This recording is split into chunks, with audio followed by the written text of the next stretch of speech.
میرے نبی نے فرمایا ہاں عمر میرے بعد ایک آدمی آئے گا، اس کا نام ہوگا اویس، اور وہ قرن کی شاخ سے ہوگا۔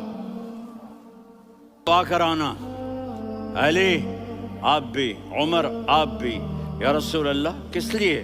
کہ اس نے ماں کی ایسی خدمت کی ہے کہ جب ہاتھ اٹھاتا ہے اللہ اس کے ہاتھ خالی نہیں لوٹاتا۔ حضرت عمر رضی اللہ تعالی عنہ نے حج کے موسم پر سارے حاجی کھڑے کر لیے، کہا بھائی یمن والے کھڑے رہو باقی بیٹھ جاؤ، تو بیٹھ گئے۔ پھر فرمایا کہ یمن والے بیٹھ جاؤ، قرن والے کھڑے رہ جاؤ، تو ایک آدمی کھڑا رہا۔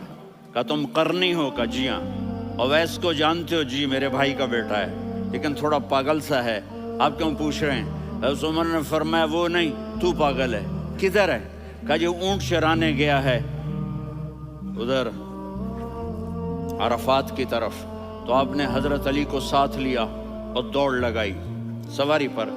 دیکھا تو اویس کرنی ایک کیکر کے نیچے نماز پڑھ رہے تھے اور اونٹ چر رہے تھے۔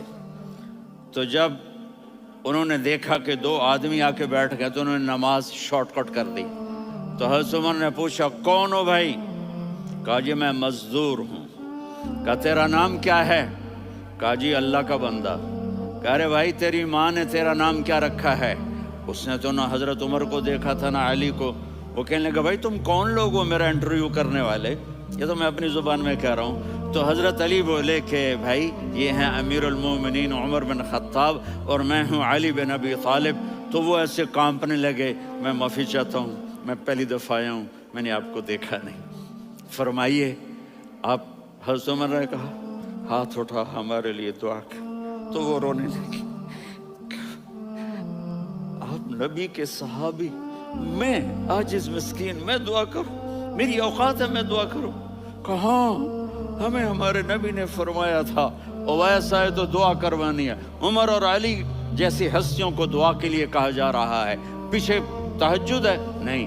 جہاد ہے؟ نہیں۔ علم ہے؟ نہیں۔ نماز ہے؟ نہیں۔ روزہ ہے؟ نہیں۔ زکوٰۃ ہے؟ نہیں۔ خیرات ہے؟ نہیں۔ کیا ہے؟ ماں کی خدمت، ماں کی خدمت، ماں کی خدمت۔ میرے نبی نے فرمایا لوگ جنت میں چلیں گے، اویس چلے گا۔ جب گیٹ پر پہنچے گا تو اللہ کہیں گے اویس کو پیچھے ہٹا دو، باقی اندر چلے جاؤ۔ تو اویس کرنے ڈر جائیں گے کہ یا اللہ جنت کے دروازے پر مجھے پیچھے ہٹا دیا۔ تو اللہ کہیں گے پیچھے دیکھو، ویسے پیچھے مڑ کے دیکھیں گے تو لوگوں کا مجمع ہوگا جو جہنم میں جا رہے ہوں گے، ایمان والے، گنہگار مسلمان۔ تو میرا اللہ کہے گا اویس اپنی انگلی کو پھیرتا جا، جس جس پر تیری انگلی پڑے گی تیری تو فیل سب کو جنت میں ڈال دوں گا۔ یہ ماں ہے، صرف ڈالر ہی سب کچھ نہیں ہے، یہ ماں ہے۔ میرے نبی نے فرمایا تیرا باپ تیری جنت کا سب سے بڑا دروازہ ہے، اگر تو نے باپ کو ناراض کر کے موت پائی تو تیرے لیے جنت کا دروازہ کھل نہ سکے گا۔ یہ باپ کا مقام ہے۔ پھر آپ نے 11 شادیاں کی، کیوں کی؟ سنو حدیث، ما تزوجت وما زوجت الا بوحی من السماء نزل به جبریل۔ کہ میرے ساتھیوں سنو، اللہ کی قسم میں نے کوئی شادی اپنی مرضی سے نہیں کی، میرے اللہ نے فرمایا یہاں کرو، میں نے کی۔ میں نے اپنی بیٹی وہاں دی جہاں میرے اللہ نے فرمایا۔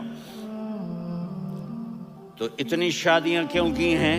ہمیں گھر کی زندگی سمجھانے کے لیے۔ میری بات غور سے سنو، دنیا کا سب سے بڑا رشتہ خاوند اور بیوی ہے، سب سے مقدس رشتہ ماں باپ ہے، لیکن سب سے بڑا رشتہ خاوند اور بیوی ہے۔ جب یہ ٹوٹ جاتا ہے تو پوری نسل برباد ہو جاتی ہے۔ اس لیے آپ نے زندگی گزار کے دکھائی۔ آپ گھر میں جھاڑو دے رہے ہیں، آپ